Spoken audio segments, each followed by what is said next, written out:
پاکستان مسلم league نون کے کئی اہم رہنماؤں نے ضمنی الیکشن میں حصہ نہ لینے کا فیصلہ کر لیا۔ الیکشن کمیشن آف پاکستان کی جانب سے جاری کردہ لسٹ میں کئی رہنماؤں نے ضمنی انتخابات میں حصہ نہ لینے کا فیصلہ کر کے سیاسی اکھاڑے سے باہر ہونے کی تصدیق کر دی ہے۔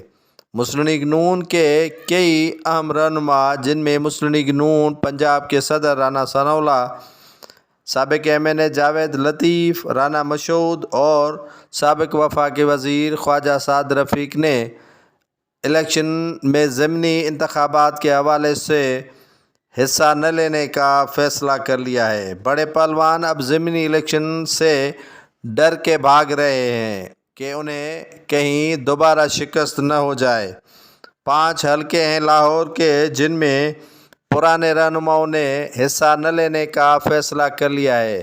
مسلم لیگ نون کی قیادت بھی پریشان ہو کر رہ گئی ہے کہ آخر مسلم لیگ نون کے سیاسی رہنما جو پرانے رہنما ہیں وہ حصہ کیوں نہیں لے رہے، جس میں مشاورت بھی کر لی گئی، لیکن رانا ثناء اللہ، رانا مشعود اور جاوید لطیف، خواجہ سعد رفیق سمیت کئی رہنماؤں نے ضمنی الیکشن میں حصہ نہ لینے کا پارٹی قیادت کو آگاہ کر دیا۔ ناظرین، مسلم لیگ نون میں اختلافات تو اپنی جگہ، لیکن شکست کا خوف بھی سوار ہے کہ وہ ڈیلیور تو اگلے 16 ماہ میں بھی نہ کر سکے اور آئندہ حکومت بھی کوئی اچھی کارکردگی دکھانے کی متحمل نہیں ہو سکتی۔